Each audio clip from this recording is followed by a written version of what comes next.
andén, que no atropellen tu opinión. Súbete al andén, que no atropellen tu opinión. Aquí tú podrás compartir, debatir lo que a ti, lo que a mí nos pueda interesar. Son muchas voces unidas en una, nadie te viene a callar. Bienvenidos, es un gusto saludarlos. Aquí comienza El Andén, un programa en el que analizamos, hablamos, contamos las noticias de la semana. Soy Camila Carvajal, es un gusto estar con ustedes en este espacio de jóvenes, bueno, cada vez menos jóvenes, pero seguimos siendo un espacio joven para refrescar, para contar lo que pasa en Colombia. Mientras muchos siguen celebrando, siguen aplaudiendo y otros criticando, como siempre, el desempeño de la Selección Colombia en esta nueva doble jornada de eliminatoria. Nosotros vamos a hablar un poco de política, de las muchas noticias políticas en Colombia. Una semana muy difícil para el suroccidente colombiano, para la situación de Tuluá.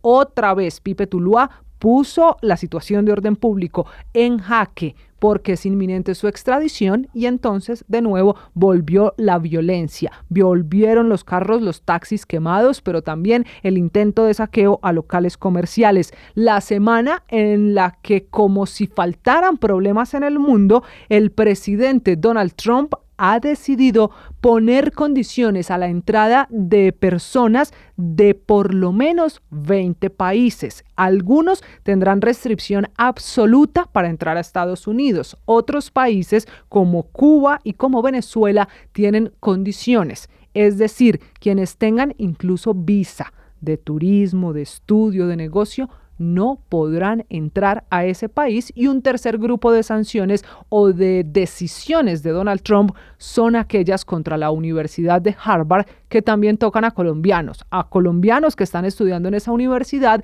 y que no podrán entrar a partir de este lunes a Estados Unidos, ni siquiera si tienen visa de estudiantes. Ha sido esta la gran noticia en el mundo desatada por Donald Trump, de la que también hablaremos para todos los estudiantes y para todos los colombianos, venezolanos, cubanos, haitianos que están en esa lista de las restricciones de Donald Trump. Pero como en Colombia tenemos nuestros propios problemas, esta noche vamos a hablar de la consulta popular por decreto, la tormenta política que no para por el anuncio del presidente Gustavo Petro, que definitivamente ha decidido desconocer la votación del Senado el 14 de mayo. Para el gobierno, el hundimiento de su consulta popular fue fraudulento y por eso dice que está facultado precisamente para citar a una consulta. ¿Qué va a pasar?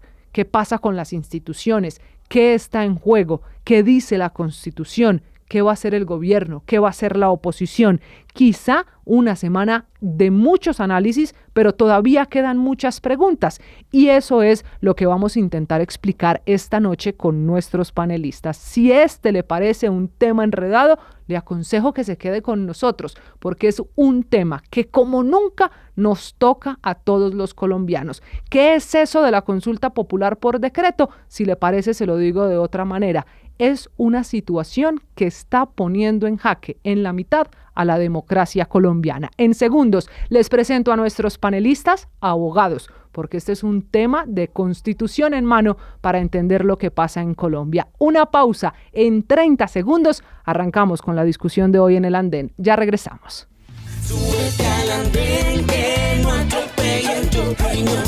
Súbete al andén, que no atropellen tu opinión. Aquí tú podrás compartir, debatir lo que a ti, lo que a mí nos pueda interesar. Son muchas voces unidas en una, nadie te viene a callar. De nuevo, gracias por estar con nosotros. Lo prometido ha sido el debate nacional. Va a seguir siéndolo y lo mejor o lo peor de todo, depende cómo lo mire, es que este es un tema que todavía no parece tener un final, porque cualquier cosa puede pasar con la propuesta del presidente Petro de firmar el decreto para una consulta popular, pese a que la negó el Senado con el argumento de que no hay una negativa. Para el gobierno, lo que pasó el 14 de mayo no es que le hayan negado la consulta popular. El presidente Petro dice que eso fue fraudulento y por lo tanto él está facultado a firmar el decreto. ¿Qué va a pasar entonces en Colombia? ¿Eso qué significa? ¿Cuál es el alcance de un decreto firmado por el mandatario si es que llega a darse la consulta popular? ¿Qué va a hacer el Congreso? ¿Qué van a hacer los partidos políticos? Y una pregunta no menor, ¿Qué van a hacer las instituciones en Colombia? Ese es el tema de esta noche, por eso empecemos. Saludo a Germán Mesías, que es abogado. Esta va a ser una noche de los abogados, ya se van a dar cuenta por qué. Germán, bienvenido, buenas noches. Gusto saludarte de vuelta y un saludo a todos en el panel y a los oyentes. Usted coincidirá conmigo que este es un tema muy jurídico, pero también político, así que le tengo más abogados esta noche. Por eso también saludo a Nicolás Goyeneche, es abogado y está con nosotros para intentar entender para dónde vamos, para dónde va este tema político de hoy. Hola Nico, bienvenido. Gracias Camila, a Pedro, a Germán, también un placer estar con ustedes acá. Disculparnos con la audiencia si hoy somos demasiado leguleyos, si somos demasiado abogados. Pero es que Camila, cuando el presidente se pone a violar la ley y la Constitución, toca defenderse con la Constitución en la mano. Bueno, de eso vamos a hablar esta noche y finalmente es abogado, es también politólogo, ustedes lo conocen, cara conocida aquí del Andén. Pedro Rivas, bienvenido, qué bueno recuperarlo, buenas noches. Bueno Camila, yo feliz de estar aquí con ustedes, un saludo a nuestros oyentes, a mi copanelista Nicolás y a Germán y por supuesto a ti, nuestra queridísima host. Encantado de estar de vuelta. Bueno, vamos a ver para dónde vamos, Germán. Quiero empezar con usted. ¿Cuál va a ser el efecto de una consulta popular por decreto? A hoy, mientras estamos aquí conversando, son muchas las interpretaciones jurídicas que se han hecho. Para algunos esto es saltarse la Constitución, para otros es violar lo que dice el propio Congreso, para unos más es acabar con las instituciones. ¿Por qué el presidente Petro quiere una consulta por decreto si hay tantas interpretaciones y críticas? No, Camila, primero creo que hay que saber cómo piensa el presidente. El presidente, basado en un autor italiano que se llama Antonio Negri, tiene una conceptualización de la movilización social como un proceso constituyente. De aquí que la intuición o lo que nos puede indicar la intuición es que el presidente está tratando de tener un mini proceso constituyente que no es otra cosa que impulsar un cambio institucional a través de la movilización ciudadana en la que él cree.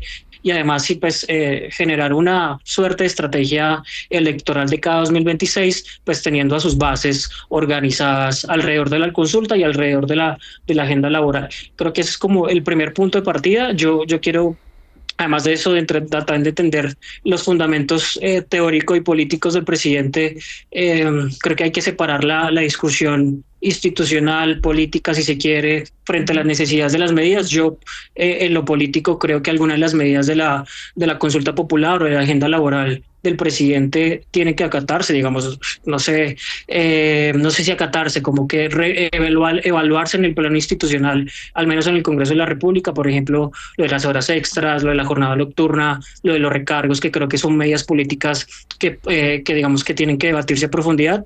Y no porque las proponga el presidente son de él, sino que son medidas que está exigiendo una parte de la población a la que hay que atender. Y por el otro lado está la consulta y la estrategia del presidente, que es una discusión institucional y jurídica con la cual, pues, vale decir, no estoy de acuerdo y creo que está impulsando al Estado a dividir o más bien resquebrajar la división institucional y la división del poderes y sobre todo el Estado de Derecho. Bueno, Germán, usted toca muchos puntos, ya vamos a hablar de la reforma laboral, qué es lo que origina todo esto y lo que hay de fondo, aunque pues esta semana eso pasó a un segundo plano, hasta la consulta pasó a un segundo plano porque ahora el problema es cómo hacerla. Pero decía hace un momento Pedro Germán que el constituyente ¿es el pueblo o es la movilización social? Textualmente nos dijo movilización social como proceso constituyente, explicando la teoría que tiene el presidente Petro. ¿Eso en el sistema nuestro, en la política y las instituciones en Colombia, Pedro, es posible? ¿La movilización social es constituyente? Bueno, Camila, esa pregunta que haces es muy importante. Hay que dejar claro que los mecanismos de reforma constitucional están claramente establecidos en la Constitución y son taxativos, son enunciados específicamente, y es la Asamblea Nacional Constituyente, es los actos legislativos y es el referendo. No hay más.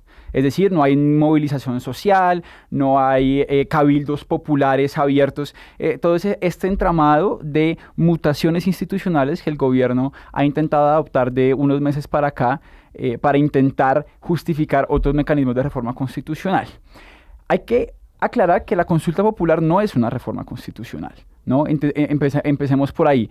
De pronto el presidente lo quiso hacer en algunos meses pasados, en algunas otras oportunidades, pero lo que está intentando hacer el presidente en este momento con la consulta popular no es una reforma constitucional, empezando porque la Constitución prohíbe hacer reformas constitucionales a través de consultas populares. Entonces, sí es cierto, el presidente nuevamente mezcla figuras, mezcla instituciones, mezcla distintos mecanismos institucionales para que de una manera que no es legítima y que no funciona jurídica ni políticamente, pero hoy en día, en este momento político, yo no creo que esté intentando hacer una reforma constitucional. Es una consulta popular que además no es una norma, o sea, yo con una consulta popular no apruebo una norma, sino es simplemente una orden que yo le doy a las instituciones de expedir otras normas, pero no es que yo someta a la consulta popular así o sea, no. Usted es abogado, como quien dice, va a intentar traducirlos porque esta noche sé que no va a ser nada fácil con lo estoy Constitución en mano, intentando. pero eso quiere decir que la movilización social o el pueblo, eso de lo que nos hablaba Germán, sí es constituyente, pero no para los efectos actuales de la consulta y menos de la reforma laboral. ¿Es así? Exactamente, Camila. Digamos que la movilización, él apela a la teoría que está hablando mi compañero panelista Germán, y es este concepto de el poder constituyente, que se supone que es el pueblo, que tiene más poder que todas las instituciones, que es, entre otras, la teoría que se utilizó en el 91 para poder llegar a ese proceso constituyente, saltarse instituciones que no había. En el 91 no había instituciones de Asamblea Nacional Constituyente, pero se realizó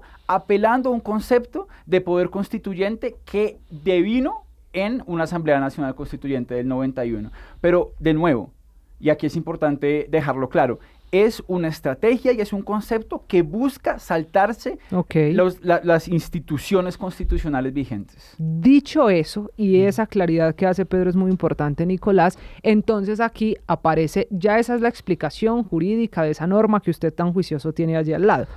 Pero políticamente es una decisión que ha tomado el gobierno porque asegura que la votación del 14 de mayo en el Senado, allí en eso que ustedes y que todo el país vio cuando por poco y terminan a los golpes esa sesión de gritos, de votaciones, una cosa tan difícil de explicar en la política colombiana, dice el presidente que eso es fraude y que como eso es fraude no hay un concepto del Senado. ¿Cuál es su opinión de eso? Pues Camila, más que mi opinión es que el Consejo de Estado ya se pronunció y dijo que la decisión del Congreso era un acto definitivo, que no iba a entrar a estudiarlo, que había tomado una decisión sobre la consulta popular, que gústele o no al presidente de la República, al su ministro del Interior Armando Benedetti o al ministro del Trabajo, es una decisión tomada en contra de la consulta popular que presentaron. Inicialmente la de las 12 preguntas, ahí tienen otra de 16 preguntas sobre las que también tendrá que pronunciarse el Senado quizás en los próximos días, pero Camila, la decisión del Congreso es clara y es que la consulta de Petro no va, y precisamente es un intento desesperado del gobierno de decretarla, buscando los argumentos donde no los hay, buscando a exmagistrados incluso de la Corte Constitucional que hoy están sonando para ministros. Usted habla del doctor Montealegre, a punto de ser ministro de Justicia, ¿sí señor? Sí señor, sí señora. Precisamente conceptos que de sus amigos, que por muy respetados exmagistrados o abogados que sean, se pueden equivocar o pueden emitir conceptos con doble intención. Y creo que es lo que está pasando finalmente. Están tratando de revestir de legalidad. ¿Pero qué es doble intención? ¿Usted cuál es la doble intención que ve aquí? La intención del gobierno es clarísima y es empezar campaña un año antes de elecciones. En lugar de 4 meses antes como manda la norma, empezar la campaña presidencial desde ya, desmarcarse un poco de la figura de Petro y comenzar a hacer campaña a favor de las llamadas reformas sociales que tuvieron 4 años para tramitar y que no han podido. Germán, ¿usted coincide con esa apreciación de Nicolás? ¿Esto es por campaña política de cara al 26? ¿Semejante riesgo para la democracia por campaña política? Yo creo que y creo que me voy a extender un poquito, creo que hay dos procesos a la par y es un poco tratando de, yo creo que en el fondo presidente sí tiene una convicción con esos procesos constituyentes que les acabo de decir, y él cree fervientemente que los mecanismos de representación directa son una forma para llegar a esos procesos constituyentes, que es no es otra traducción que impulsar cambios institucionales a través del poder ya constituido, que entre otras cosas es la Constitución, las leyes, bla, bla, bla, para que los que no son abogados nos entiendan este lenguaje enredado y un poco aburridor. Y yo creo que él está convencido de eso, pero por el otro lado, sí hay una estrategia electoral por parte del presidente, sin dudas, que implica movilizar las bases para el 2026. Y pensaba mucho yo alrededor de esta idea, y es, el Germán del pasado estaría muy bravo con el Germán de ahorita, porque hoy estoy reclamando como un fundamento jurídico que, entre otras cosas, fue uno de los que se sentó a la mesa cuando se hizo la Constitución del 91, que es porque las vías institucionales ya están dadas y que el poder constituyente no puede saltarse a lo ya constituido. Yo pensaría así, siempre y cuando, y aquí lo quiero condicionar, si uno no supiera que el presidente tiene una estrategia electoral y movilizadora detrás, porque los hechos en lo fáctico son muy, digamos, muy parecidos, pero en lo político hay un contexto totalmente diferente, y en este caso el presidente tiene una estrategia electoral detrás, como ya lo mencioné. Pero quisiera, Cami, centrarme en varias cositas, y creo que ese es el punto y el quick de la estrategia del gobierno, y es el presidente convoca o trata de convocar mediante popular, sabiendo que los controles judiciales no van a llegar a tiempo. Es decir, Benedetti quiere citarlo a finales de julio, limitando así el control judicial y forzando al registrador que, si no se cae, él pues recae sobre su peso la convocatoria o no, y entre otras cosas, prevaricar o no prevaricar. En ese orden de ideas, el control judicial va a ser difícil, porque ellos saben, el presidente sabe que el control judicial va a ser difícil porque aquí hay un conflicto de competencias que nunca nadie ha dirimido. Unos dicen que es la Corte Constitucional porque ella es la que conoce de todos los actos relacionados con los mecanismos de participación ciudadana. Y por el otro lado, hay quienes dicen que el Consejo de Estado es competente al ser un acto administrativo, y además de hacer un acto administrativo relacionado con procesos electorales. Es decir, el presidente y el ministro Benedetti saben que estos conflictos de competencia están y que eso se puede demorar a resolver de fondo, y que el que recae sobre las responsabilidades Penagos, quien además, mediante la presunción de que la legalidad del acto administrativo que el presidente expide recae sobre él, entre otras cosas, estaría obligado a convocarla. Entonces yo creo que al final esta es la estrategia del presidente: expedir el decreto, ponerle la presión al registrador para que la convoque, porque el decreto se presume legal, y hasta que no haya un pronunciamiento de la justicia, que además tiene un conflicto de competencias, la gran responsabilidad recae sobre el registrador, y creo que al final el presidente puede prevalecer en esa estrategia, salvo que una medida cautelar se interponga en el medio, y creo que la consulta popular al final va a iniciar al menos su trámite de tratar de llevarla a cabo. Germán, pero eso que usted pinta es muy preocupante, incluso mucho más difícil de lo que pasó esta semana, porque en ese escenario que usted plantea, entonces, el que está en el peor de los mundos es el registrador Penagos. 100% es el registrador Penagos, y además el ministro de Hacienda, quien es el que tiene que hacer los traslados presupuestales para llevarla a cabo de un acto que se presume, en teoría, legal. Bueno, Camila, primero creo que el país no puede dejarse medir el aceite esta vez. Hoy es una consulta popular por decreto, y si el país se lo permite, ¿mañana qué va a hacer? ¿Pero qué es dejarse medir el aceite si el anuncio está hecho y la decisión del gobierno, Nicolás, está tomada? Claro, pero las autoridades, especialmente Registraduría y la Justicia, que yo comulgo es con la tesis de que es el Consejo de Estado el que va a tener que decidir para sobre ustedes el Consejo de Estado antes que la Corte Constitucional. Esa va a ser una discusión tenaz, esa va a ser una discusión gigante, porque muchos quieren equiparar esto que esa a discusión, para aclararle también a quienes nos ven y nos escuchan, nos siguen en redes sociales a esta hora, es firmado el decreto, así de simple, dicho en esas palabras así de simples.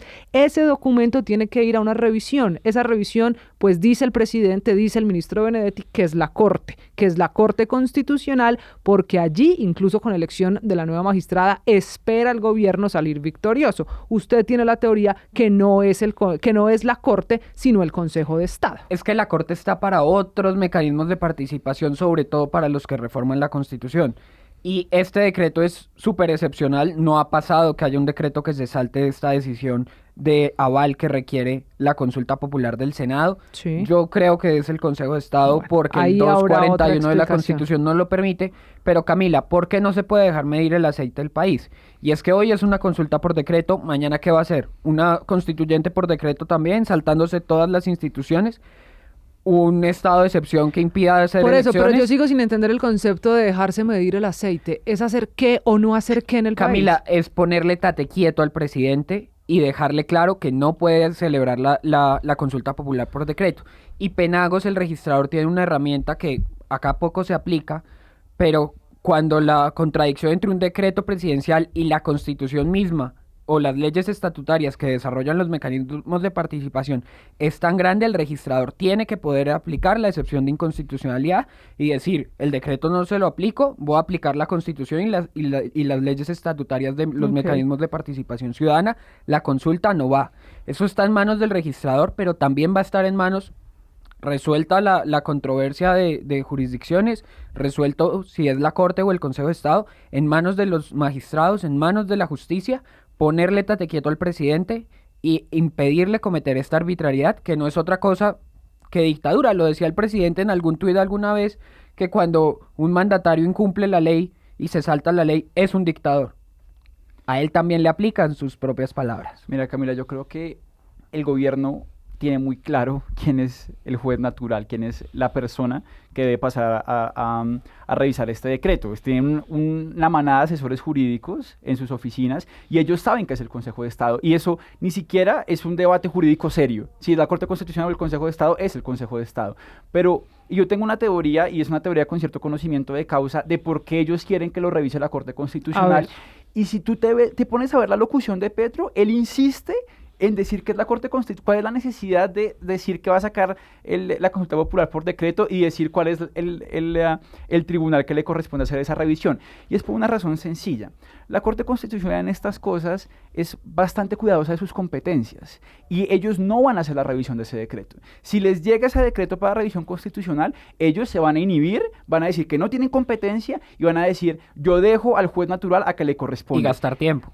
Pero si es así, tiene tiempo, razón Camila, Germán en decir esas decisiones judiciales de ustedes, los abogados y tan enredados de los señores magistrados, van a llegar cuando aquí el país ya se ha enfrentado a si van o no a las urnas, si hay o no consulta. Camila, entonces, tiene razón Germán en decir la estrategia va a funcionar porque los tiempos favorecen al gobierno. Y no solo va a funcionar por los tiempos, sino porque cuando la Corte Constitucional diga yo no tengo competencia para revisar eso, el gobierno va a decir, sí ve, la Corte Constitucional no dijo que yo no podía hacer eso.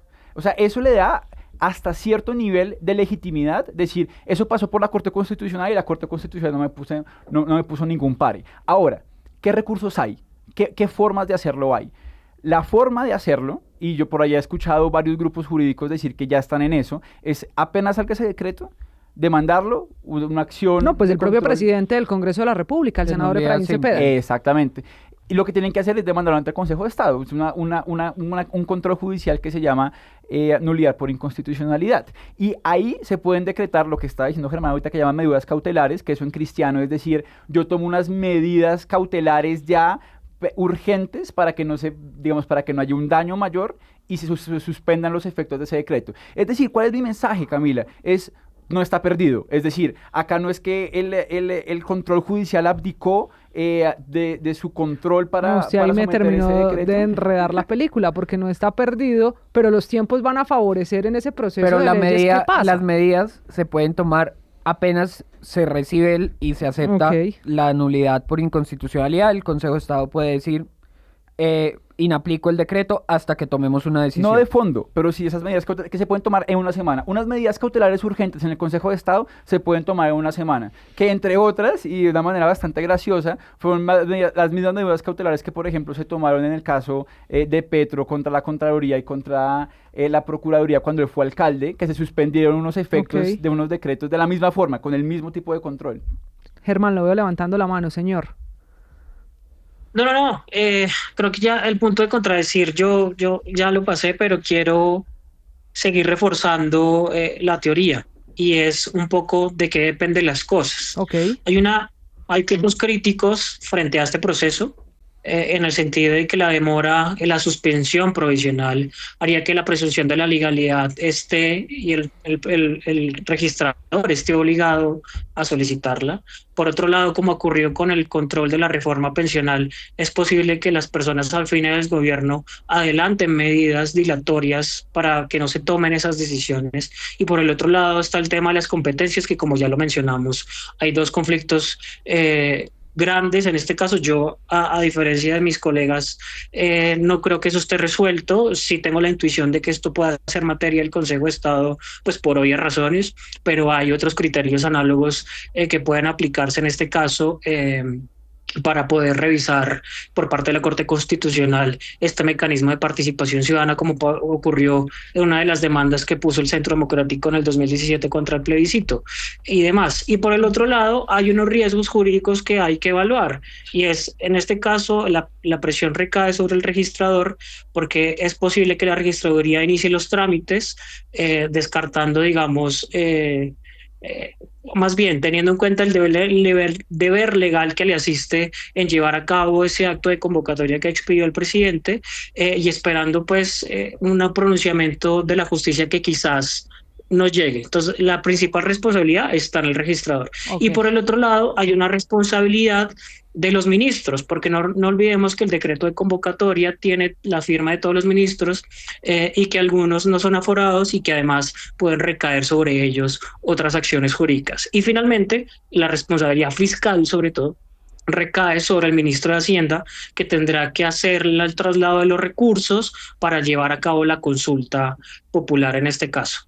Y en este caso, una ilegalidad del decreto podría generar responsabilidades fiscales para toda esta cadena de responsabilidad: el registrador, los ministros de gobierno y sobre todo el ministro de Hacienda, que es el encargado. Esa es la otra pregunta: ¿quiénes van a firmar y quiénes van a aceptar firmar ese decreto? Ahora, esta semana, la que está terminando, dejó también una declaración que está calientica, que está todavía en desarrollo, del ministro del Interior, Armando Benedetti. Y quiero, Nicolás, empezar por usted. Se la voy a leer porque el ministro Benedetti también ha empezado a dar luces de para dónde va el gobierno. Comillas: si en el Senado se aprobara lo que viene concertado de Cámara sobre la reforma laboral, uno pensaría que no es necesaria la consulta. Ahora hay que hacer unos ajustes pequeños de lo esencial que salió en la Comisión Cuarta, quitar, por ejemplo, la contratación por horas y hacer ajustes. Ahí se podría pensar en que no es necesaria una consulta, dijo el ministro del Interior, Armando Benedetti. Si en cuarto debate el Senado aprueba la reforma laboral, hay conciliación de lo que aprobó el Senado con la Cámara, ¿el gobierno se echa para atrás y hay o no hay consulta? ¿Cuál es su apuesta? Camila, el gobierno no se va a echar para atrás en la consulta y va a insistir, así la reforma salga lo más parecida a lo que el gobierno quiera. Se van a coger de cualquier artículo, de cualquier diferencia que haya entre los textos de Senado y Cámara o entre el texto final conciliado, para decir que esa no es la reforma que necesitan los colombianos, a pesar, Camila, de que la Comisión Cuarta de Senado respondió a 10 de las 12 preguntas del gobierno en esa consulta popular inicial, en esa que fue negada por el Senado. Ya la Comisión Cuarta de Senado decidió y tiene un texto, y en este país, Camila, hay un Congreso bicameral que tiene Senado y Cámara, precisamente porque no necesariamente la voluntad de la Cámara es la voluntad de todo el país. Hay intereses regionales, hay intereses nacionales que el Senado tiene que entrar a dirimir de alguna manera en el trámite legislativo. De manera que, Camila, si el gobierno quiere es que salga la ley que él quiere, pues ¿para qué Congreso? ¿Para que le apruebe todo como viene en el texto? Pero, Germana, ¿usted esta declaración del ministro Benedetti no le abre al menos la esperanza de que no haya consulta, porque si aprueba el texto, se aprueba la reforma y se logra conciliar? ¿Esa es una posibilidad que quedaría de salida a todo esto? Yo lo que he aprendido de Benedetti en estos meses es que él dice una cosa y después hace otra. Es decir, él trata de mandar pincitas, mira por dónde pesca. Él es un tipo muy estratégico y le da resultado en la mayoría de los casos. Y en ocasiones no, otras no. Por ejemplo, él dijo que iba a tramitar la reforma liberal que está en la Comisión Séptima del Senado, y después se echó para atrás cuando vio que no era viable. Y en ese orden de ideas, yo creo que él está tanteando el terreno, pero yo creo que hay un hecho político que no hay que ignorar, y es que a las bases del pacto histórico no le gusta la reforma como viene, del cuarto debate. Y eso implica una necesidad no solo de salir a rechazar lo que se aprobó en la Comisión Cuarta del Senado, sino que seguramente lo que salga de la plenaria del Senado, que además van a encontrarse con otras posiciones no tan acordadas. No creo que sea un debate supino, no creo que sea un debate sencillo y que va a salir incluso otras cosas mucho más peluqueadas. El punto de la cotización por horas, que ha sido un tema y un debate que siempre ha estado ahí y que ha dado muy buenos réditos en Uruguay, es un pecado para las bases del pacto histórico, y demás otros temas que se quieren poner en el debate no van a tener apoyo de las bancadas de gobierno, y en ese orden de ideas pues creo que la consulta va a ir de todas maneras. Y ahí creo que hay un escenario que hay que plantear, querida Camila y colegas, es si al Congreso le sirve aprobar la reforma como viene como un mensaje político de que las vías institucionales aún están funcionando y que tienen que tratar de canalizar esas demandas que en una parte de la población esas medidas que propuso el presidente pues son necesarias o son mensajes políticos que la gente está tratando de decirle al gobierno y al Congreso como, oiga, puede que el presidente lo haya propuesto, pero quizás a mí sí me gustaría que me paguen más por los recargos, o me gustaría que la jornada laboral no empiece a las 9 de la noche sino a las 7, y creo que ahí hay un esfuerzo. Y por el otro lado es si en ese afán de tratar de mandarle un mensaje al gobierno no están aprobando cosas que a sus aliados políticos los perjudiquen o a sus financiadores, porque al final nadie niega que esta carga económica de la reforma va a tener efectos sobre los financiadores de los congresistas, sobre sus aliados políticos y sobre todo pues que va a ser un poquito más difícil generar empleo en dado caso que sea. Porque creo que hay una dicotomía que creo que hay que evaluar en el mediano. Me río porque con esta explicación de Germán ya no sé cuál es el peor de los mundos, si el del registrador o el de los senadores. Camila, discúlpeme, pero quisiera recordar una cosa, y es que cuando se aprobó cuando se negó la consulta popular, sí, el 14 de mayo. El 14 de mayo había en el orden del día otra decisión muy importante, que era decidir sobre la apelación del hundimiento de la reforma laboral. Sí, lo que pasó en comisión. En comisión séptima. Unas horas y antes, que el gobierno ese día estuvo dispuesto incluso a matar la reforma, a que no se apelara, con tal de aprobar la consulta. Y creo que eso es lo mismo que está pasando. El gobierno está dispuesto a quedarse sin reforma laboral para poder hacer campaña con esas ahora 16 preguntas para reforma laboral y de salud. Y Camila, le nombro la reforma en la salud porque si les aprueban la laboral, van a decir, pero es que la reforma en la salud sigue engavetada, y no la van a hundir como hundieron la reforma laboral. Entonces, ahora no vamos con consulta por laboral, sino que vamos por consulta de salud, y si la Corte decide que la pensional tuvo vicios de procedimiento y la devuelve o lo declara inexequible, ya es otro escenario mucho más difícil. Va a salir el gobierno Petro a buscar cualquier pretexto para lanzarse a la movilización en la calle, con la tristeza, Camila, que lo vimos estas semanas, que ya la calle no le responde al presidente como le respondía hace 4 años. Y que la semana que está por comenzar también será una semana de marchas, que volveremos a hablar de la calle en segundos, señor. De acuerdo, Camila. Mira, para contestar esa pregunta hay que recordar cuál es la finalidad de la consulta popular. Y yo creo que hay que hacer énfasis en esto, porque hay que recordar a los colombianos que el día después de que, si se celebra la consulta popular y en el escenario en que se apruebe, no va a cambiar nada. Si apruebes lograr 13 millones de votos 13 en millones cada de votos pregunta. En cada pregunta, y más del 50% de esos 13 millones de votos positivo. No va a cambiar nada al otro día. ¿Por qué? Porque es que la consulta popular necesita devolverse al Congreso para poderse materializar. La consulta popular no es la aprobación de ninguna norma. Entonces, acá no hay ninguna finalidad jurídica, es una finalidad meramente política. ¿Por qué? Porque el presidente se está apalancando de este mecanismo para movilizar a todas sus bases y para mostrarse como pues el gran superhéroe que va a venir a salvar a Colombia, etcétera, etcétera. Pero la finalidad de la consulta popular es preguntar al pueblo su opinión, que después tiene que devolverse al Congreso. Entonces, si tú lo piensas en esa lógica, es que ni siquiera si en el Congreso en este momento se está debatiendo sobre el mismo tema de la consulta popular, jurídicamente no hay ninguna razón para que haya una consulta popular. Porque al final el resultado de la consulta popular se devuelve al Congreso en el foro en el que ya está. Bueno, igual yo tengo ahí una interpretación, señor.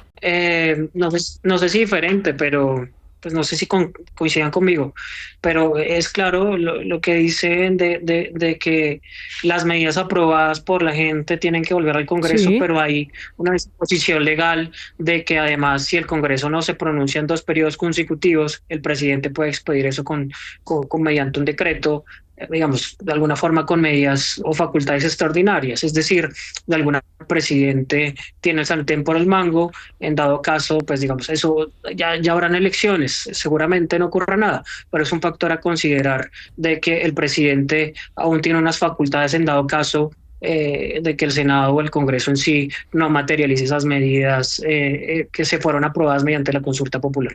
Ahora, que no se pronuncie sea positivo o negativo. Aquí es un pronunciamiento, pero no necesariamente en favor de eso que se vota. Y ahí hay otra discusión. ¿Qué tan vinculante es lo que ocurre con la consulta popular? Pero les decía hace un segundo, Germán, volvamos a la calle.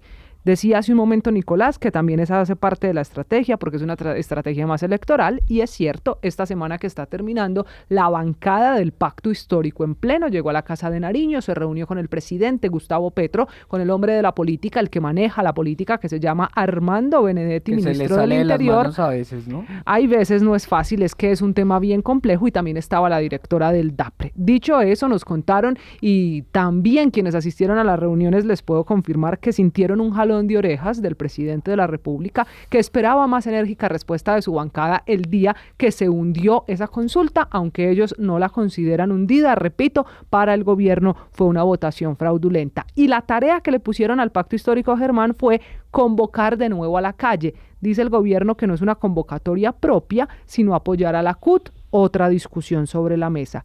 ¿Cómo les va a ir esta semana en la calle? Yo creo, Cami, y creo que trato de inferir lo que puede estar pasando con la bancada, más allá de la reacción frente a la consulta, y es, creo que tienen una preocupación de la legitimidad de la consulta si se la convoca en los términos que lo quiere consultar el presidente. ¿Y eso qué implica? Y voy a poner mi caso particular, yo ideológicamente me considero un tipo de centro izquierda.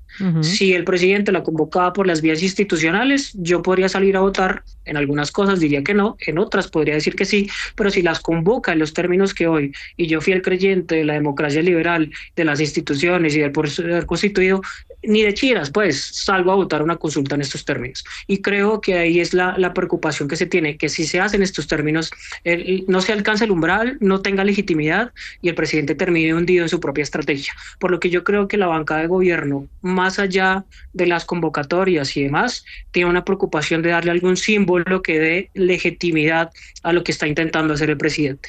Por el otro lado, creo que se enfrentan a una disyuntiva y es lo que se dio frente al paro nacional. La gente está desgastada y los sindicatos no convocan, entre otras cosas, porque hay un bajo índice de sindicalización en el país. Y pues, por ejemplo, yo muy de centro izquierda, pero pues yo con los sindicatos, pues ideológicamente estoy muy lejos, no me representan, no hay un símbolo que a mí me motive para salir a las calles, por lo que creo que las apuestas van a estar en ese bloqueo institucional de que cuando la Corte Constitucional o el Consejo de Estado se pronuncie, o cuando el registrador trate de no convocar la consulta, ese bloqueo institucional sea suficientemente fuerte, al menos en lo discursivo, para tratar de sacar a la gente a la calle y movilizarlos. Yo creo que esa es la apuesta un poquito más o menos lo que están intentando hacer, porque hay unas preocupaciones de símbolos de legitimidad que hoy no acompañan el proceso que está intentando sacar el presidente. Germán, y lo que tú dices es muy importante de ese bloqueo institucional que evidentemente va a suponer el Poder Judicial, pero acá hay una pregunta. ¿Respetará Petro una decisión del Consejo de Estado diciendo que suspende los efectos del decreto? Es decir, porque hasta ahora, hasta el momento, no podemos decir que yo sé que la virtud más preponderante de Gustavo Petro no es el respeto a las instituciones, pero por lo menos las órdenes judiciales las ha cumplido. Entonces, cuando la Corte Constitucional le tumba el decreto de estado de emergencia en el Catatumbo, lo acepta, dice que va a sacar los fondos de otra parte, y así ha pasado con otras zonas de la Corte, que aunque no le guste, las acata. Mi pregunta es, y aquí va a ser la diferencia de un presidente con un carácter autoritario a un completo rompimiento institucional. Porque es que en el momento en que Gustavo Petro no le obedezca al Consejo de Estado, que es posible, o sea, conociendo el ambiente político, el entorno, sus asesores, a Benedetti, es posible que ni siquiera le obedezca al Consejo de Estado unas medidas cautelares o en el otro hipotético a la Corte Constitucional. Si eso sucede, ahí sí habría un rompimiento institucional que no se ha dado en este momento. No podemos decir que se ha dado, porque Gustavo Petro ha respetado las instituciones. Camila, yo creo que esta constitución quedó tan bien hecha en el 91, tiene tantos frenos, tiene tantos contrapesos frente al poder presidencial, que aún Petro, queriendo desacatar la decisión del Consejo de Estado, todavía tiene obstáculos. Y es que el presidente podrá decir que celebra la consulta, pero no tiene ni quien le organice los puestos de votación, ni quien le cuente los votos, porque gracias a Dios la registraduría y el Consejo Nacional Electoral no dependen del Ejecutivo. Pero acuérdese que el registrador está en el peor de los mundos, que ya nos enseñó Germán. El registrador está en el peor de los mundos, estamos de acuerdo, pero ahí sí va a haber, ahí sí tiene que acatar la decisión de las autoridades volvamos a la judiciales. calle, le propongo que volvamos a la calle a ver si eso va, porque ya explicamos por qué el constituyente primario aquí es importante, pero no obtiene el efecto que dice el presidente en el caso de la consulta. Pero la semana que está empezando es de marchas, y es de marchas del gobierno, pero también se van a anunciar las marchas de la oposición. Al final, la calle, ¿qué tanto va a pesar en esta situación? Camila, creo que la calle pesa porque le quita símbolos o le da símbolos, como decía Pedro, de legitimidad al presidente. Uh-huh. Yo creo que para el presidente... Al presidente y a la oposición. Y a la oposición. Sí, pero es que si sale la oposición, obvio le da el símbolo de legitimidad a la oposición, pero se lo quita al presidente. Y ahorita lo que está jugando Petro es a ponerse un poco la corona de la legitimidad popular. Y debió ser muy frustrante para él la semana pasada de manifestaciones ver la baja convocatoria, ver que ya no está llenando plazas. Y no es coincidencia que el presidente vaya a Cali, Camila, porque está intentando de alguna manera buscar su polvorín, buscar dónde llenar más las plazas, dónde hacer la movilización popular, dónde hacer que el paro sea más fuerte. Y Cali en el 2021 tuvo un escenario de manifestaciones incluso violentas. Puerto Resistencia se volvió un símbolo para ellos y crea el escenario de, listo, hay movilización popular y está en Cali, y tiene también cómo movilizar a la Minga del Cauca para llenar plazas, tiene cómo movilizar a las clases populares del occidente y del Pacífico colombiano, que le respondieron mejor electoralmente, porque también debe ser frustrante para el presidente que en Bogotá no logró esa manifestación que esperaba. Bogotá, que era su gran fortín político de donde fue alcalde, que no lograra llenar las plazas. Y los sindicatos no le alcanzan porque no están movilizando ni siquiera a toda la clase trabajadora, no están movilizando tampoco a todos sus afiliados, y están en últimas movilizando a sus directivos y movilizando a sus fichas de confianza, pero no están moviendo a la clase popular, que debería estar arrojada a las calles defendiendo la reforma, porque no le creen al gobierno y porque ven en el gobierno símbolos, lejos de ser símbolos de legitimidad, símbolos de que quiere saltarse la ley y de que quiere hacer esto por arbitrariedad y por conveniencia política y no por la reforma. Y yo creo, Camila, que la clase trabajadora, del trabajador de a pie, entiende que si se está tramitando una reforma del Congreso y pasa la consulta popular, no tiene por qué seguir. Y el trabajador está más conforme con que haya un texto, así no sea el texto que presentó el gobierno, pero que le devuelva derechos, y no que se queden sin texto y con 2 años más o 3 o incluso 2 años y medio largos de trámite sin saber y con la incertidumbre de saber si esos derechos se van a reflejar o no. Germán, ¿sobre quién hay que poner el reflector esta semana? Listo. Esta que está terminando fue la de la discusión, la de los expertos, exmagistrados, abogados, todos intentando contarle al país lo que está en juego y el riesgo que representa esta situación. Dicho eso, independientemente de si se firma o no se firma el decreto, si esto sigue como la advertencia o el pastorcito mentiroso de se va a firmar, no se ha firmado, vamos a ver, más allá de eso, esta semana, ¿quién puede, qué institución, qué personaje, qué político colombiano puede empezar a mostrar una salida a semejante lío que pocas veces hemos tenido así en el país? De esta dimensión, yo creo que la primera vez.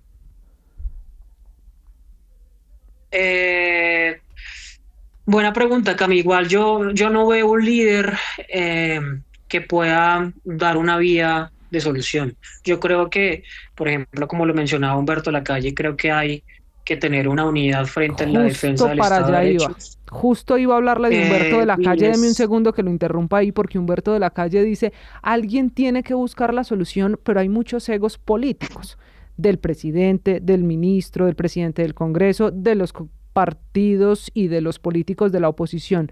¿Será que alguien cede en el ego político de este tema de la consulta por decreto? Yo espero, y creo que es un tema muy difícil porque hay año preelectoral, hay unas posturas políticas, pues me imagino que el Centro Democrático mira con dolor lo que pasó con el plebiscito y teme que una cosa de estas se pueda repetir. Hay unos egos en la mitad, pero pues yo creo que hay un llamado a, yo creo que hay un llamado a la unidad, a tratar de defender la institucionalidad y el Estado de Derecho, y creo que los partidos, al menos en los comunicados, en las marchas que están convocando, hay una suerte de disposición de tratar de encontrar la vía para eso. Por el otro lado, yo creo que hay que poner el foco en el pobre registrador, a ver qué pronunciamientos logra sacar esta semana, y sobre todo, si hay algo, hay una disposición de las Cortes, y en tercer lugar, no olvidemos que hay muchas posibilidades de la que semana entrante se debata la reforma laboral, y a ver de qué forma logra mover la aguja en el panorama político de la semana que entra, que va a ser muy tenso. Pongámosle el problema y el balón ahora a Pedro. Pedro, si usted fuera senador, con esto que está explicando Germán, dice la próxima semana va a tenerse esa discusión en el Senado de el cuarto y último debate de la reforma laboral, que juega de fondo, sin duda, con todo este tema de la consulta. Usted, Pedro, senador, ¿qué haría? Bueno, ¿senador de qué partido?